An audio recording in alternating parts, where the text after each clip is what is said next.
Bueno, buenas tardes chicos. En esta oportunidad venimos a exponer el tema 2 sobre la psicología chamánica.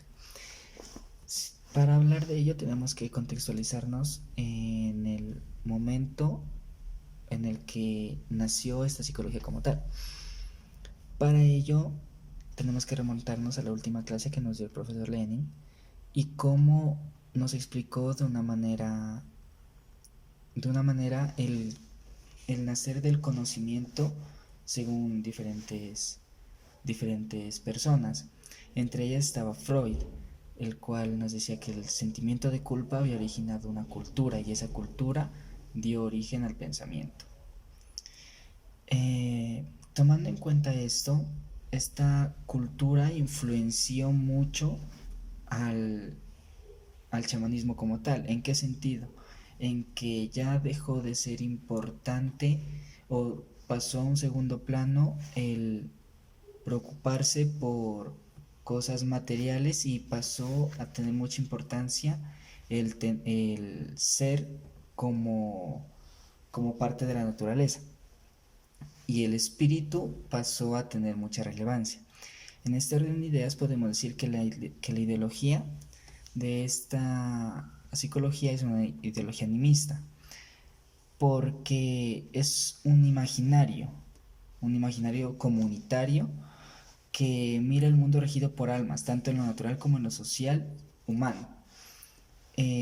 También podemos decir que esta ideología plantea una relación entre el mundo profano, que es el mundo de los vivos, y, situaciones objetivas, como son nuestros problemas. Y estos problemas son dados siempre por diferencias, como vemos el ejemplo de hombre y mujer, niño adulto, amigo enemigo, enfermo sano, etc. El chamán también nace por la necesidad de una solución a estos conflictos, ya que los dijimos, estas diferencias, y las cuales requerían ser analizados y tratados con ayuda del mundo sagrado. ¿Por qué con ayuda del mundo sagrado? Porque muchas veces eran situaciones que de una manera normal, entre comillas, no lo podían resolver. Y como en ese tiempo el conocimiento era muy reducido, las ciencias eran casi nulas, el estar el estar en conexión con algo sobrenatural que de cierta manera nos puede ayudar era la solución más fácil, más asequible y más razonable para ese entonces. Estos problemas requerían ser analizados, tratados con ayuda del mundo sagrado, ya lo dijimos, porque mundo al cual el chamán acudía para obtener consejos, saber y como consecuencia traer la cura para tales conflictos. Este chamán de cierta manera servía como un puente que se conectaba entre el mundo sagrado, el mundo de los espíritus y el mundo natural, el mundo profano, como lo decimos muy bien ahí. Este puente servía como un intermediario para cruzar información. Lo que podríamos decir nosotros ahora un puente de comunicación, una frontera. Él lo que hacía era atravesar esa frontera y llevar nuestros problemas, llevar nuestras enfermedades, nuestras dificultades y de allá traer la sabiduría, traer la cura, traer la información que nos puede ayudar a nosotros. Nosotros dijimos el concepto de enfermedad asociado siempre a una dolencia, pero el concepto de enfermedad para el chamán es un poco diferente. Es consecuencia del acto de la violación de las leyes de la naturaleza. ¿Qué quiere decir esto? No respeto por uno mismo ni por los demás, que trae como consiguiente el concepto de impureza, que miasma, que es considerada la infecciosa y hereditaria. O sea, este tipo de impureza no solo nos abarca a nosotros, sino que según el chamán también abarca desde generaciones anteriores a nosotros, y las impurezas que nosotros carguemos también afectarán a generaciones posteriores que nazcan de nosotros. Este tipo de impureza, como bien lo dice la diapositiva, es dado por la violación a nuestros principios como como gente, se podría decir gente buena, entre comillas, porque el principal principio es respeto, y cuando nosotros violamos ese respeto como personas, respeto a nosotros mismos y respeto a los demás, estamos generando actos que van en contra de la naturaleza del ser humano, que es afectar al otro y afectarse a sí mismo. Eh, de ahí que sea principal preocupación el acto de la purificación o catarsis. Si nosotros nos ponemos en contexto histórico, vemos que en este lapso de tiempo el, ¿qué es? La purificación del espíritu y el espíritu como tal tomó una relevancia muy amplia. Y la búsqueda de la salvación, como la conocemos en la religión católica, o de la purificación para tener una buena reencarnación en otras culturas que profesan la reencarnación, se convirtió en algo muy trascendental y muy importante, porque ya no pensaba solo en el aquí y ahora, sino en un futuro, en qué pasa después de la muerte. Para este acto de purificación recurriendo a prácticas tales como el sacrificio ritual. Ese sacrificio ritual o sacrificio de sangre es un modelo A que ya está explicado también en el libro que ya les compartimos. Es un sacrificio exploratorio.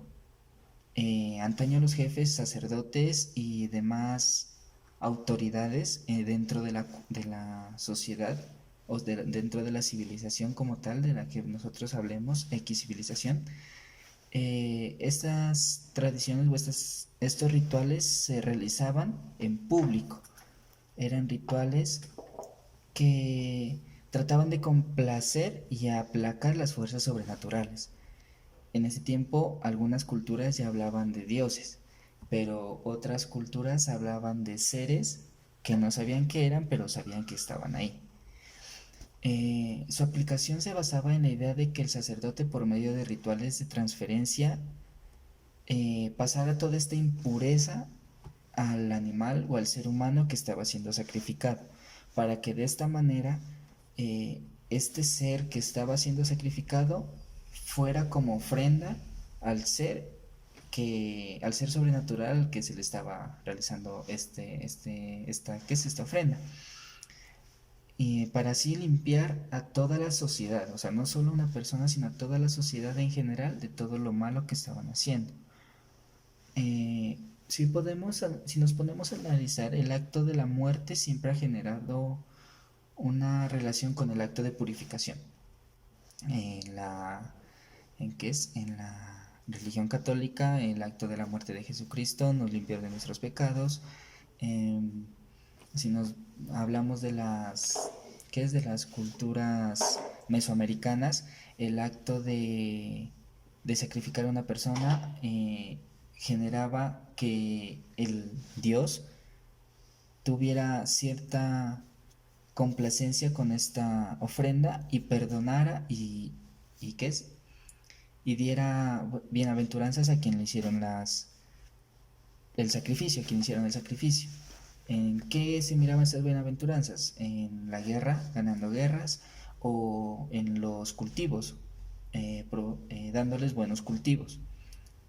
Eh, Como la impureza se consideraba infecciosa y hereditaria, en estos sacrificios trataban de pasarle toda esa maldad, se podría decir entre comillas, todo lo malo al ser vivo que estaba siendo sacrificado. Aunque si nos ponemos un poco en contexto histórico, este tipo de sacrificio pasó de ser algo de purificación como tal, algo exploratorio, pasó a ser una técnica para dominar, para generar miedo en la sociedad y generar un cierto orden en la misma, para decir, bueno, si uno es una persona mala, uno va a tener más posibilidad de ser sacrificado a cierta deidad, entonces generaba como cierto control. Y de igual manera, como no siempre eran la gente de la misma civilización, sino gente esclava, obtenida en guerras, también generaba una psicología del miedo en las demás tribus alrededor de la tribu que generaba estos tipos de sacrificios. Eh, Era muy común que después de estas prácticas el uso de sustancias embriagantes como vino, cerveza ¿qué es? En Europa, en el norte de Europa, eh, fueran consumidas. ¿Por qué? Porque era una manera de de festejar que esta purificación haya tenido éxito de cierta manera. Además de que se consideraba de que las bebidas embriagantes eran bebidas que venían dadas por los mismos dioses, eran néctar de dioses. Lo que dijimos anteriormente de que estos tipos de rituales, de prácticas, promovieron jerarquías sociales que heredaron las sociedades modernas. ¿Por qué? Porque si nos damos cuenta, la base de la sociedad moderna está dada por una psicología del miedo, miedo que viene dándose desde mucho tiempo atrás, ya no como con sacrificios netamente dichos, pero sí con el miedo de ser castigado. Antes el castigo era ser sacrificado, pero esa ideología de influir miedo sigue afectando o ayudó a ser la base de la sociedad moderna como la conocemos. Pero también hay un modelo B. El modelo B era sacrificio banquete sacramental. ¿Qué quiere decir este tipo de sacrificio? Es un sacrificio de comunión. Se concibe el sacrificio como un acto de participación más que de entrega, que no solo establece un nexo entre lo profano y lo sagrado, los dos mundos que ya expusimos anteriormente, sino una unidad más alta entre los miembros del mismo grupo, de un grupo. O sea, aquí no era solo el entregar la ofrenda como tal, sino promover que toda la gente que estaba involucrada en cierto ritual tuviera una participación dentro del contexto, dentro de del mismo ritual, tuvieran su cierta participación y se enriquecieran todos con todos, en el sentido espiritual.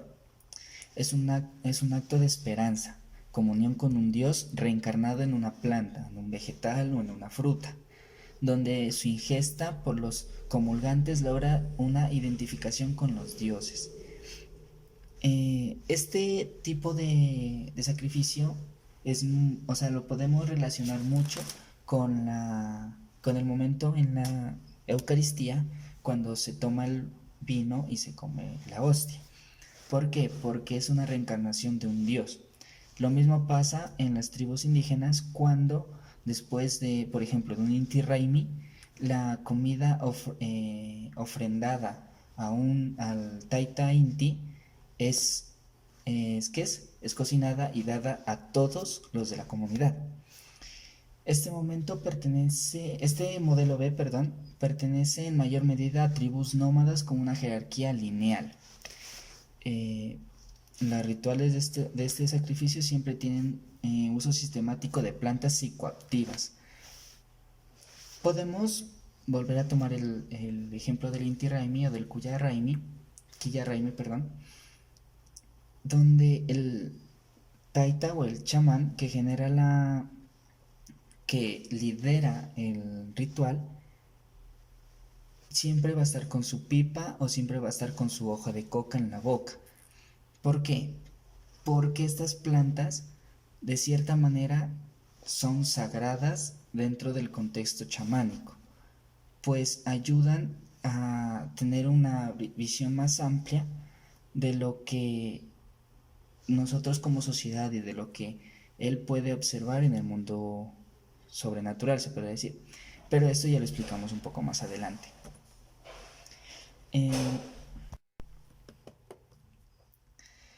Ahora bien, definamos la palabra chamanismo como tal. ¿Qué es el chamanismo? Es un conjunto de métodos que nuestros antepasados desarrollaron hace miles de años con un propósito de sanación y se puede decir, de integración social. ¿Por qué de integración social? Porque de esta manera el chamán pasaba de ser solo una simple persona o simple brujo, sino a un líder social, a un líder al cual se le acudía siempre, no solo en enfermedad, sino en problemas del día a día, problemas sociales. El chamanismo propone la idea de unos aliados de la humanidad que nos ayudan a comportarnos como una raza superior. ¿Qué aliados? Aliados tales como animales sagrados y plantas sagradas, animales de poder y plantas que proporcionaban conocimiento. Más adelante hablaremos sobre ello.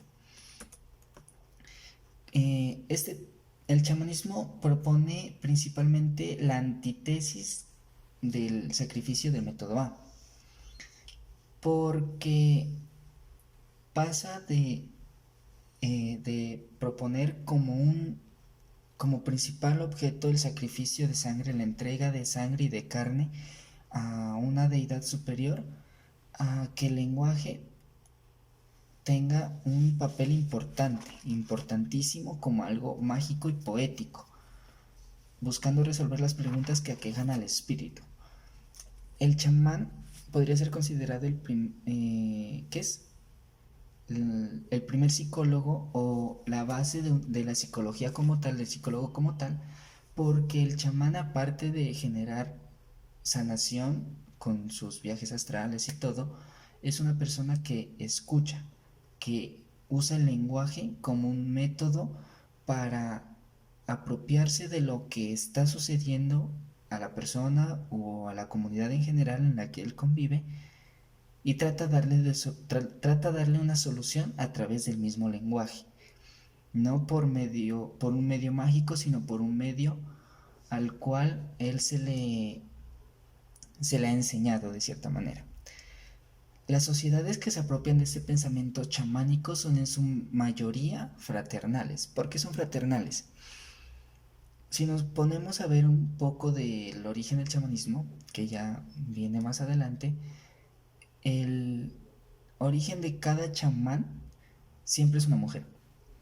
Un ejemplo rápido, ¿qué es? En el Valle del Sibundoy, los taitas, como son conocidos allá los chamanes, todos son hijos de curanderas, que de cierta manera tienen su don y se lo traspasan a su hijo de manera hereditaria. El- porque un concepto que es muy arraigado en el chamanismo como tal es que no cualquier persona puede ser chamán. Eso es algo que hay que tenerlo claro. No cualquier persona tiene la capacidad de ser un chamán. También se asocia mucho a la mujer con el nacimiento de conocimiento y cómo la mujer tiene la capacidad de enfrentar problemas sociales y tiene la facilidad del habla. Entonces, la mujer desde siempre ha promovido esa facilidad de solución de conflictos a través del habla. Ahora un poco de historia. Entonces, el chamanismo fundamental es una práctica que se remonta a cientos de años en su patria Siberia y en las áreas de habla turca de Mongolia. Pues ahora se lo está reviviendo un poco más, pero a finales del siglo XVI y comienzos del XVII, el área de Siberia fue colonizada por los rusos. Estos pues, fueron atraídos allí por su abundancia de animales salvajes, y esto dio pie a que se creara una gran industria de cueros y pieles. Los dirigentes de Rusia, los zares, usaban estos ingresos para aumentar su economía de tal modo que el flujo de los cazadores rusos, comerciantes de pieles y mercaderes afectaba de una manera masiva a la población local, que consistía en una gran variedad de tribus nómadas como lo son los Altai, Ganasán y los Nenets, que estas son las tribus pues consideradas precursoras de lo que ahora llamamos chamanismo como tal. También en conjunto pues con los mercaderes, los cazadores, llegaron misioneros Su único propósito pues era convertir a toda la población indígena al cristianismo ortodoxo, como pues ya lo hemos visto con las diferentes colonizaciones que se dieron aquí en América Latina y pues en teoría alrededor del mundo con las tribus indígenas. Estas hicieron casi desaparecer la población indígena, reduciéndola hasta, hasta pues su más mínimo, hasta su más mínimo número, por así decirlo. También llegaron un grupo de antropólogos los cuales querían pues estudiar la cultura tribal, las creencias espirituales y las prácticas rituales que tenían estos grupos. Pues existieron muchas investigaciones de pues, varios escritores y exploradores, entre esos Richard Johnston en el siglo XVI. Pues él describió que había presenciado a un sacerdote tribal y pues llevaba puestas pieles de animales y tocaba un tambor que según él lo denominó pues formado con un gran sedazo en los ritos diabólicos, que la mayoría pues de los exploradores lo veían así, que durante esos rituales los chamanes eran poseídos por espíritus malignos o demoníacos y siempre se aludía al tambor ritual como un símbolo, por así decirlo, de del inicio de un ritual satánico. La música y las canciones pues, que se empleaban durante los ritos chamánicos trataban de imitar los sonidos naturales y a veces se utilizaban las onomatopeyas. Entonces, este deseo de imitar la naturaleza y todo lo que manifestaba se convertía en una forma de conectar con los dioses, siendo este el origen de la danza, a la cual los chamanes agregaron los instrumentos de percusión. La danza y en sí los elementos de percusión simbolizaban su reflejo con el fuego, el agua y la tierra. Los Atali te representaban atrae el universo y a través del tambor ritual, y este pues lo decoraban con pinturas en la parte exterior y con cintas en la parte inferior. A través de este tambor chamánico se trataba de obtener emociones como el valor y la compasión que debía acompañar el chamán para predecir el futuro por medio de visiones o para la sanación en sí.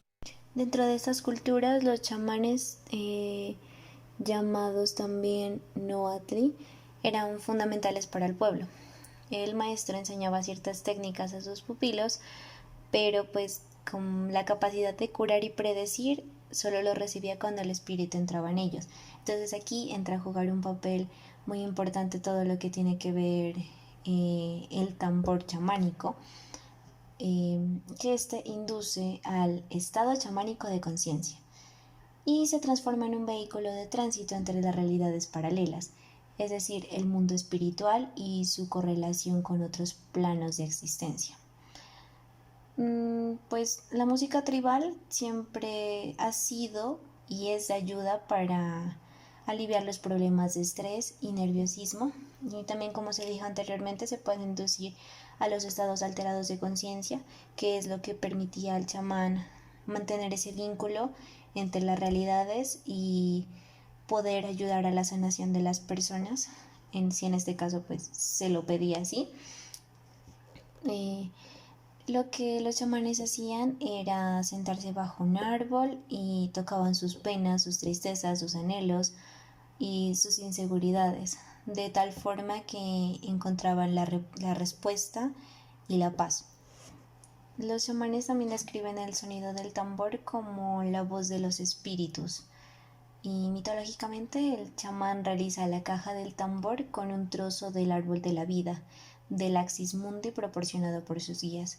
Aquí viene otra vez a retomar lo mismo, que el maestro enseña ciertas técnicas a los pupilos y que la conexión prácticamente con los espíritus, tanto de la naturaleza como pues algunos dioses que se llegaron a tomar, se transformaban en un eje central de los ritos en sí. Pero pues todo esto lo vamos a profundizar más adelante. Estos tambores son hechos de piel de reno o de caballo con el bastidor de madera o de junco trenzado. El ritmo que determina el tambor al ser batido por el chamán es acompañado por las palmas de los presentes, que hace que la conexión entre el pueblo y el chamán como guía se vuelva más fuerte y entonces la llegada a ese éxtasis sea más, más fácil de alcanzar y de mantener también. Teniendo en cuenta que el chamán hace ese contacto con las otras dimensiones de manera voluntaria, y pues lo realiza ocultando la visión civilizada de la realidad y para adaptarla a los fines humanos.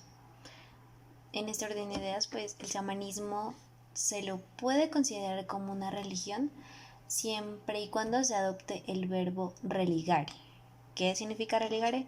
Ligar y articular ambas dimensiones, interna y externa de la realidad. Pero pues también la palabra religión o el verbo religión en sí se lo puede tomar como religio o religio onis, que significa conciencia escrupulosa.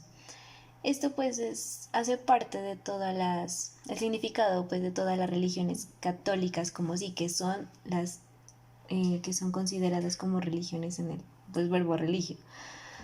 En cambio, el chamanismo en sí es un acto solitario.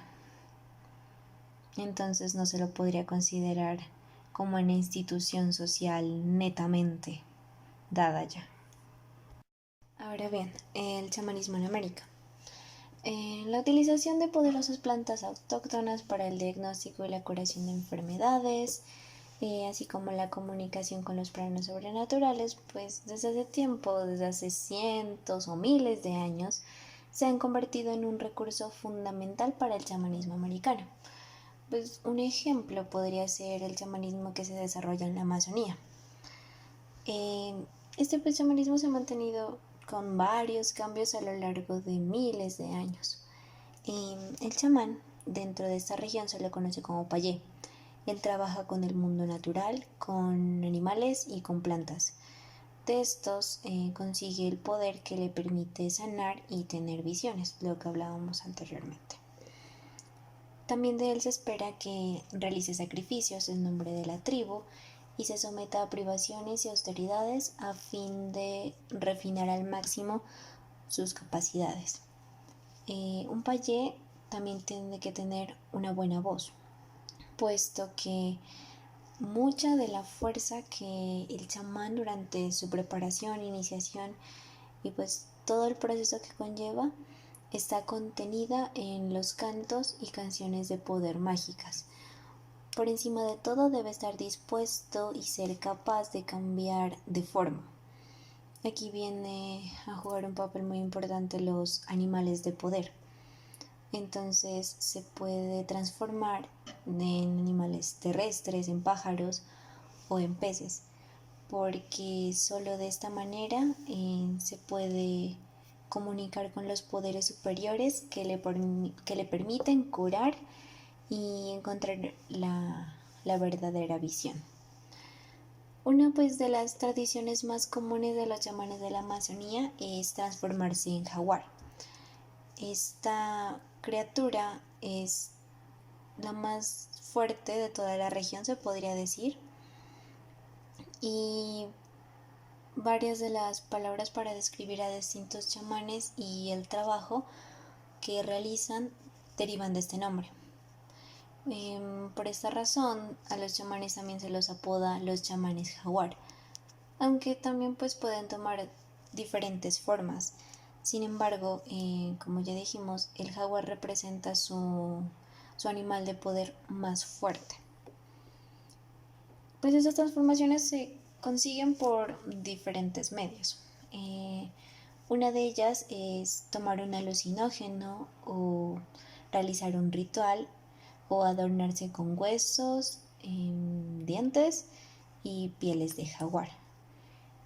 El indudable poder de este animal, además de pues, su fiereza en teoría, está en su fuerza y su habilidad a la hora de subirse a los árboles, en sus viajes del espíritu, o también sumergirse hasta el fondo de los ríos para conversar con el maestro de los peces, que ya vendría siendo como una especie de implantación de Dios dentro de la cultura chamánica. Otra cosa que también se resalta y viene pues en correlación con lo que teníamos en las otras diapositivas es que este jaguar es típico de las canciones de poder que se cantan como parte del ritual de transformación. Entonces, pues todo el ritual comprende pues una serie como de preparativos. Entre ellos, el chamán debe preparar un alucinógeno particularmente poderoso. Este es guardado en un hueso vaciado de un jaguar con un tapón en cada extremo. Cada uno de los chamanes mayores que desee iniciar a un grupo de novicios en el poder del jaguar llama a los miembros del grupo. Estos tuvieron que haber ayunado previamente durante días y habrán cantado juntos durante varias noches. Cada uno de ellos toma una gran dosis de alucinógeno y seguido a esto esperan a que el poder del jaguar elija de entre ellos a los verdaderos chamanes, ya que pues no cualquiera puede llegar a ser un chamán, sino que tiene que ser por elección, ya sea por, por alguna enfermedad que pudo ser inmortal y que se la llegó a superar, o como por una especie de herencia. Algunos durante este ritual se pueden desmayar o enfermar, otros se sienten transformados y cuentan pues que sus almas vuelan hacia el cielo o deambulan por toda la jungla tomando ya como tal la forma de un jaguar. Entonces se dice que las criaturas de la jungla rugen y gritan durante un tiempo y solo cesan sus llamados cuando los chamanes vuelven a retornar a sus cuerpos. Estos también se los conoce como hijos del viento. Se los denomina así por su capacidad de volar, dejando atrás sus cuerpos mientras ascienden al cielo y hacen el traspaso de ese mundo terrenal hacia el espiritual y haciendo contacto con sus animales de poder y con el verdadero espíritu del chamán. Las plantas sagradas, que se distinguen exclusivamente medicinales, pues contienen, además de las propiedades curativas, la posibilidad de poner a la persona que las toma en un estado de conciencia amplificado equiparable al trance extático. Entonces, estas plantas fueron llamadas plantas de poder pues por los chamanes, ya que ellos tienen como en su concepción que toda cosa u objeto de la realidad tiene su propio lugar y razón dentro de la red de la creación, así como un espíritu o realidad inmaterial con el que se pueden contactar. Los chamanes utilizaban estas plantas endémicas en su entorno para contactar con el espíritu que las habita y de esta forma extraer su conocimiento. Pues las plantas de poder son herramientas de conocimiento, como ya se dijo, muy poderosas y únicamente son utilizadas en un lugar adecuado, con el estado mental adecuado y la guía adecuada. O sea, en sí el uso y la forma en que las pueden obtener es muy limitado y tiene que ser muy preciso, ya que de lo contrario se podía producir a lo que llaman ellos un mal viaje, lo cual tuviera repercusiones negativas en en el aprendiz de chamán.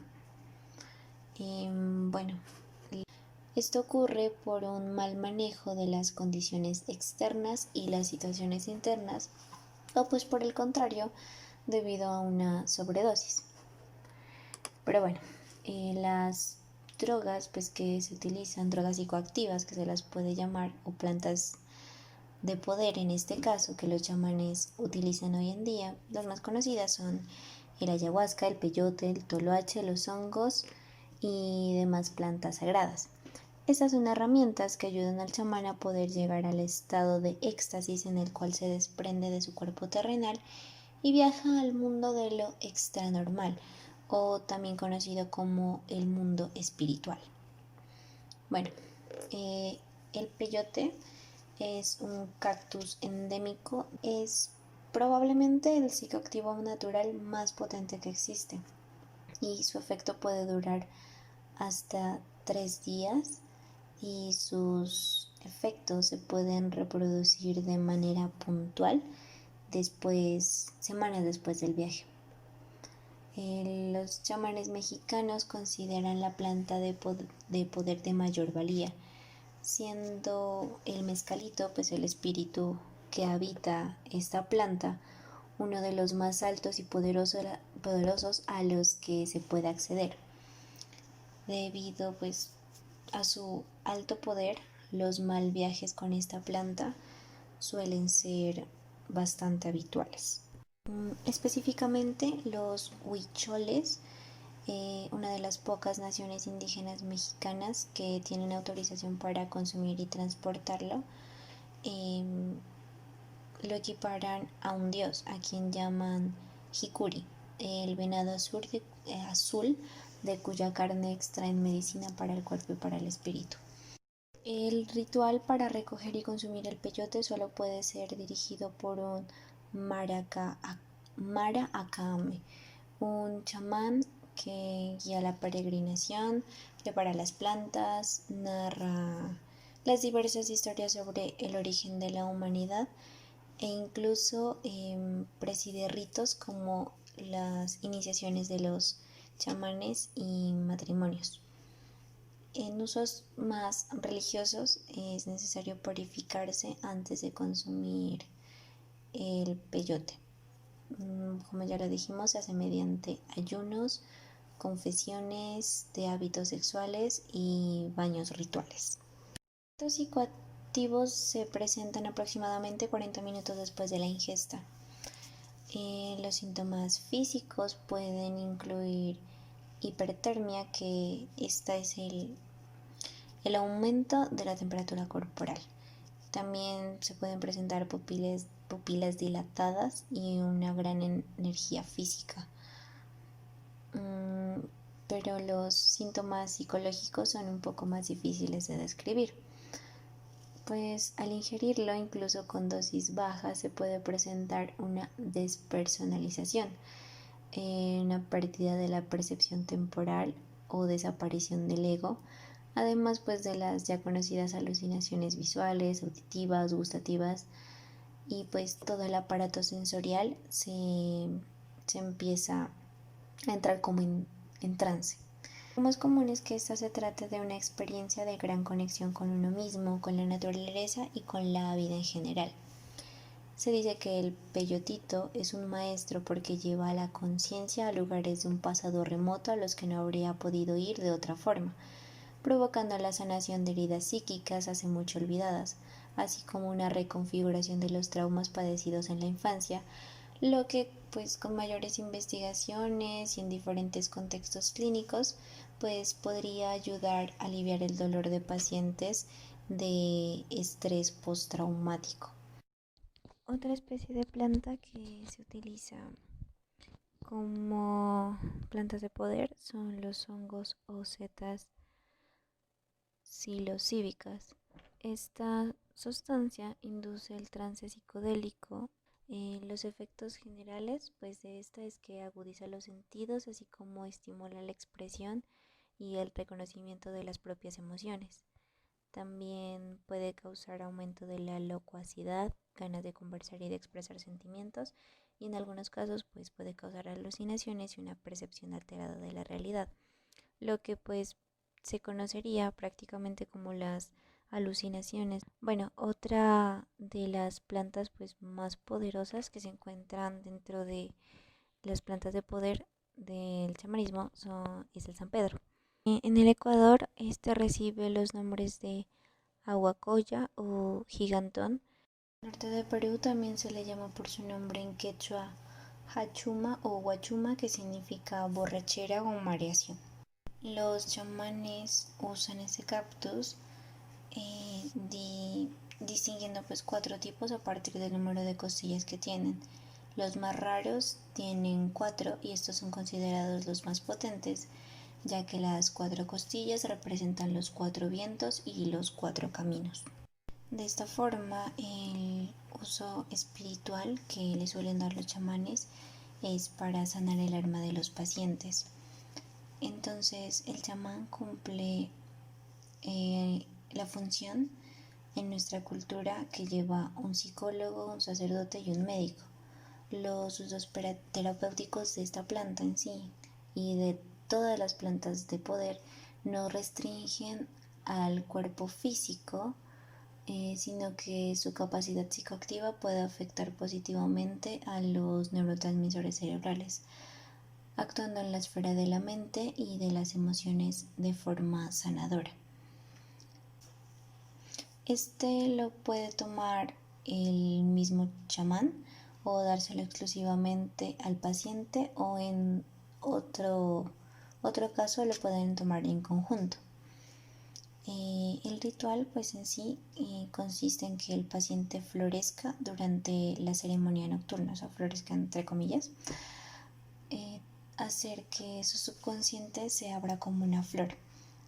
Bueno, una de las plantas más conocidas, creo que por todos, es el ayahuasca. Entonces, el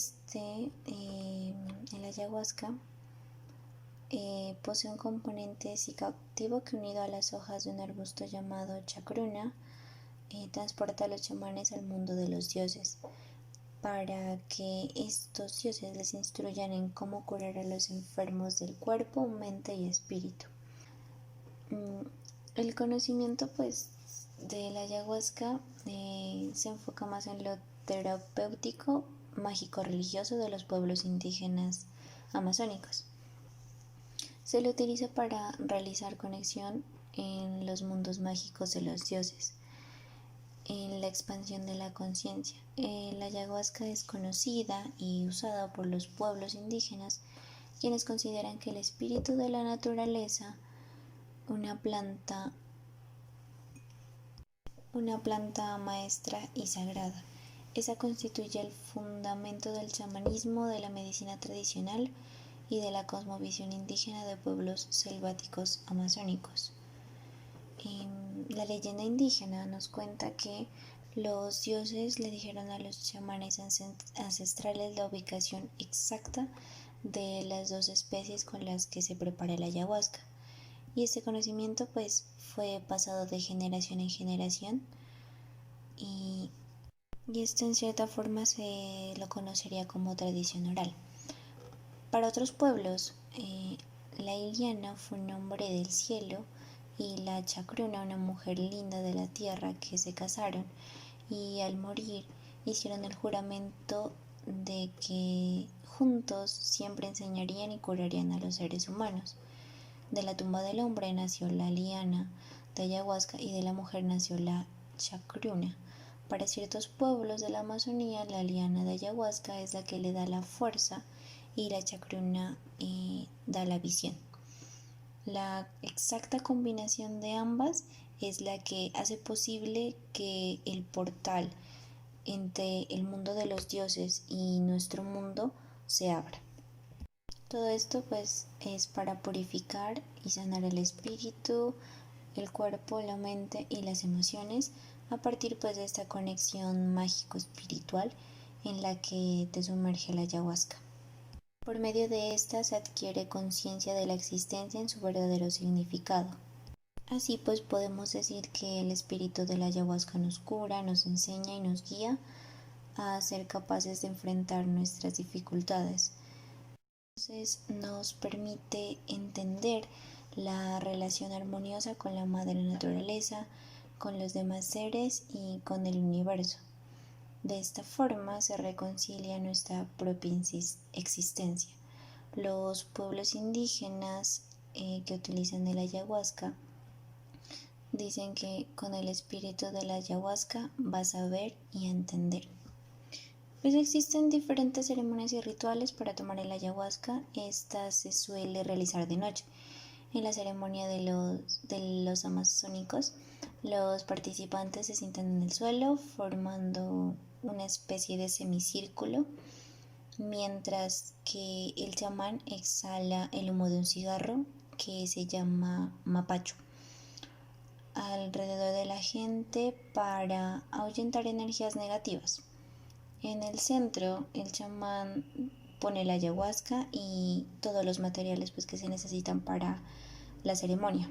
Esta puede durar hasta máximo 7 horas, en las cuales pues la guía es la entonación de los cantos del chamán llamados ícaros, y entre los 20 y 45 minutos después de ingerida la bebida, los participantes empiezan a notar pues todos los efectos que se conocen como la mareación de ayahuasca. Algunos pues sufren vómitos, diarreas, sudoraciones u otros efectos. El reto de cada persona es entender el significado real de las visiones producidas por el ayahuasca y utilizar ese aprendizaje en su vida diaria.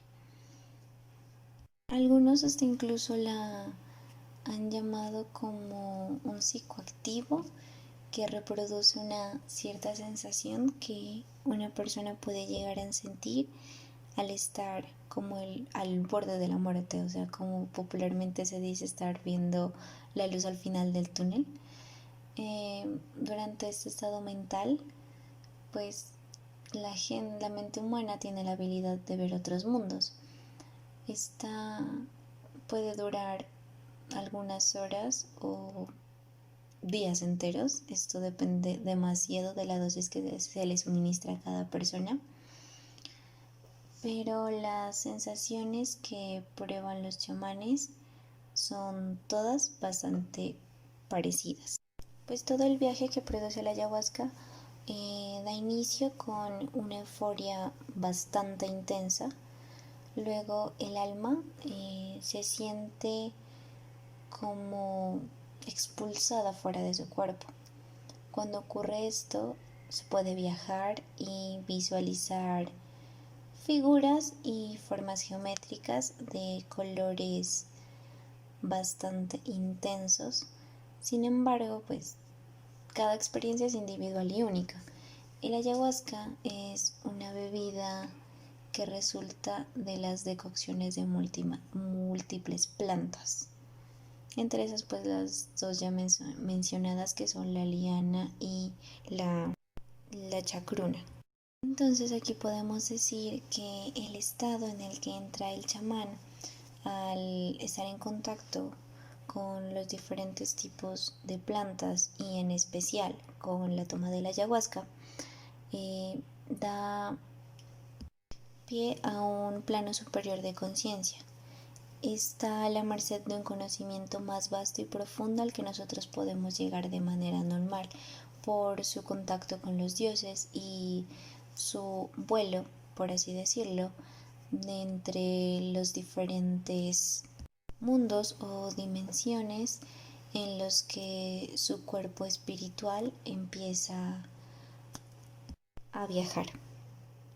Y por último tenemos el toloache o hierba del diablo.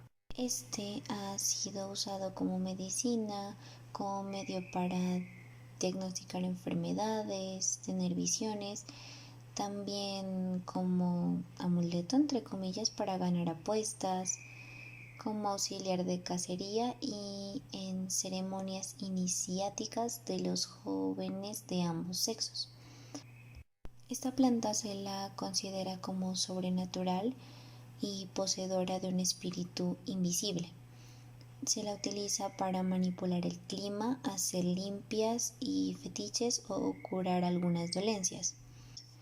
El toloache es una de las plantas más utilizadas en los amuletos para enamorar. Bueno, en los grupos indígenas más cercanos a nosotros encontramos dos, que son los mapuches y los kansá. En los mapuches el chamán, que es conocido como machi, es una mujer elegida por los dioses para ejercer la labor de curandera. Ella tiene la capacidad de expulsar los efectos del mal en la ceremonia conocida como machitún. El machitún se lleva a cabo generalmente al anochecer para que el mal se vaya junto con el sol. Para iniciar la ceremonia, la machi sube los 7 escalones de rewe, que significa puro nuevo, un tronco tallado que en la cima tiene una representación de una figura humana con sombrero, y junto con los sonidos de kultrunk, es el instrumento de percusión, ingresa a un estado de trance. En este último, la machi se comunica con sus puyu o espíritus quienes le aclaran sobre el mal del enfermo y los pasos a seguir para curarlo. Generalmente pues se da mediante rogativas e infusiones específicas para cada enfermedad. Bueno, cabe resaltar que al igual que en las demás tribus, se concuerda en que no se estudia para ser machi, sino que se es elegido. Se debe aprender el sonido del kultrún, que es el instrumento musical por excelencia de los chamanes mapuches. Este es un timbal de madera hecho de gran cuenco, elaborado a partir del tronco de un árbol de poder que representa la tierra. Y pues cada machi lo pinta según una estructura general, pero con un diseño, y este lo toca a su manera. No hay como que un ritmo general, sino que cada machi le da su propio toque y su propio sentido a la armonía que forma con este timbal. Ahora los Kamsá, que están ubicados en el Putumayo. Estos son los chamanes conocidos como taitas, quienes en sus malocas pues realizan una serie de ceremonias a las cuales asisten quienes requieren o buscan una sanación o respuesta para su vida. En esta tribu son 8 los conocidos como los sabios en el tema del rito del ejercicio del bejuco del alma, o también conocido como yagé. La toma del yagé permite conocer el mundo y ver el futuro. Existen elementos que acompañan estas ceremonias y sirven de vehículo para establecer comunicación con el plano espiritual. El uso de hualcas o chaquiras de colores representan las pintas que los indígenas ven durante las tomas del yagé. Las pulseras y pectorales en chaquiras son normalmente de colores que aluden, pues como ya lo dije, a las pintas del yagé, y sus figuras evocan siempre a las fuerzas de la naturaleza. Durante la ceremonia, el abuelo conjura el pectoral para que los taitas puedan hablar con los espíritus que cada uno invoca. Ahora bien, es momento de darle una definición al chamán como tal. Después de haber ya mirado qué es el chamanismo, sus orígenes, podemos definirlo como tal. Lo podríamos definir como un sanador que se introduce en un estadio alterado de conciencia a través de los planos superiores para acceder a una realidad oculta en el mundo de los espíritus con el propósito de traer sanación, poder e información. Como lo dijimos y como lo dije bastante a lo largo de la presentación, el chamán es un puente entre el mundo real, por así decirlo, y el mundo sobrenatural, el mundo de los espíritus. La palabra chamán proviene de Siberia y significa el que ve en la oscuridad, las relaciones ocultas, se podría decir. Y hace referencia a los videntes, sanadores y personas medicina. ¿Qué quiere decir personas medicina? Personas capaces de sanar no solo físicamente, sino psicológicamente el espíritu y el cuerpo físico. El chamán cubre necesidades netamente psíquicas, pero al sanar esta parte psíquica también sana el cuerpo físico. Recordemos que es una conexión, si el famoso dicho de mente sana, cuerpo sano, es eso. O sea, el chamán se concentra bastante en el espíritu de la persona y a través de ello trata de ayudarlo a curarse físicamente. Necesitan necesidades netamente psíquicas. Y esto como bien dice, el chamán cubre necesidades netamente psíquicas, y esto en virtud de una legitimación completamente diversa, que para el principal estudioso de la materia se concentra en el conocer las técnicas del éxtasis. ¿Qué quiere decir esto de técnicas del éxtasis? Eh, para llegar a los estados de tener la capacidad de poder desdoblar su espíritu o poder desprenderse de su cuerpo o básicamente eh, el espíritu salir de su cuerpo, ellos tienen que llegar a un estado de éxtasis. Este estado de éxtasis puede ser influenciado, y casi siempre es influenciado por plantas sagradas, entre comillas, o por situaciones de extrema relajación o situaciones ya controladas, que puede ser con música, puede ser con algún otro tipo de ritual que no tengan que ver directamente con plantas psicodélicas o alucinógenas. Este estado de éxtasis es el estado en el que el chamán entra en trance, un trance en el cual él ya está siendo intermediario o ya se encuentra en el mundo sagrado. Él, para estar en este lugar y dar a conocer todas las dolencias o todo la razón por la que él se encuentra en este lugar, él sufre de una muerte simbólica. Esta muerte simbólica quiere decir que él, junto con todo ¿qué es? Todas las situaciones malignas o todo lo malo que absorbió de la otra persona o contrajo de la otra persona, mueren en la parte espiritual.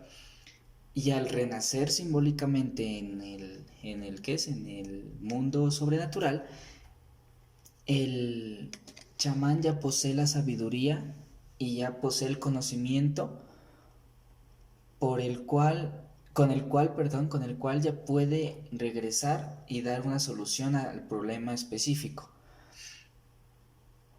De esta manera, podemos decir que el chamán sufre un proceso en el momento del trance. Este trance o este viaje astral que tiene el chamán es conocido como psicología transpersonal. Transpersonal quiere decir más allá de la persona o a través de la persona. Es un estudio que trata de elevar el hemisferio derecho al mismo nivel que el hemisferio izquierdo, que el hemisferio izquierdo es el de la razón. ¿Para qué se busca esto? Para tener una visión más amplia de lo que uno conoce como realidad.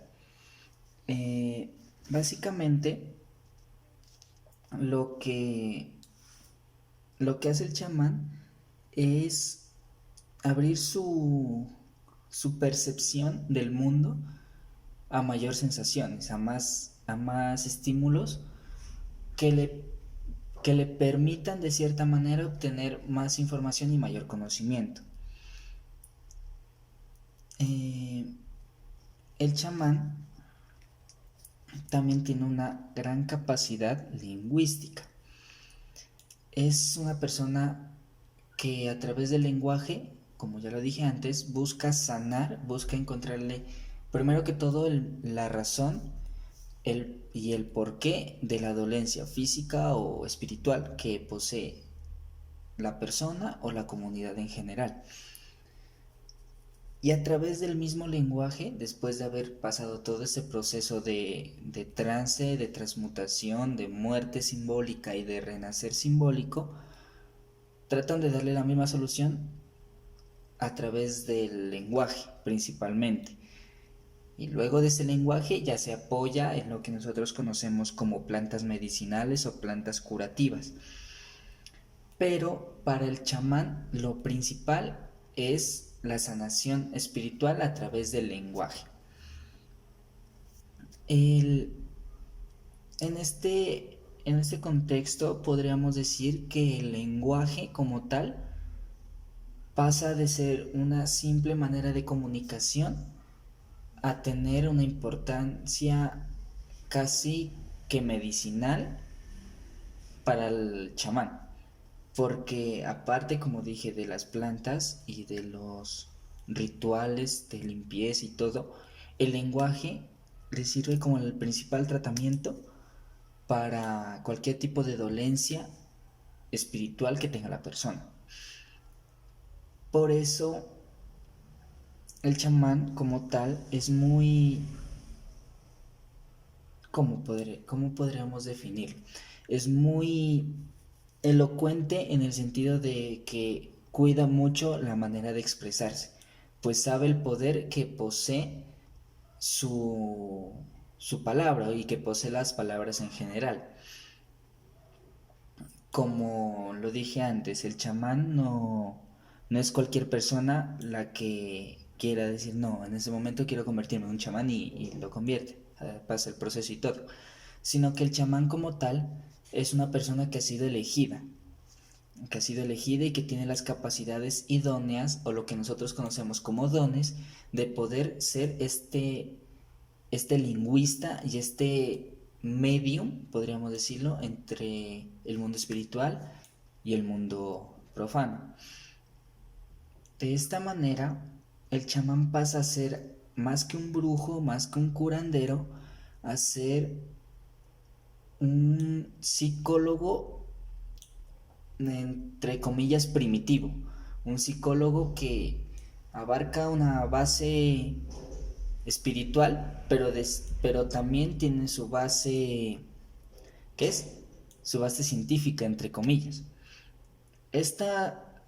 Este chamanismo fue retomado también, el concepto de chamán fue retomado ya en los años, ¿qué es? Modernos, buscando de cierta manera lo que dijimos al inicio, la pureza espiritual, porque de cierta manera ha vuelto a retomar mucha importancia el,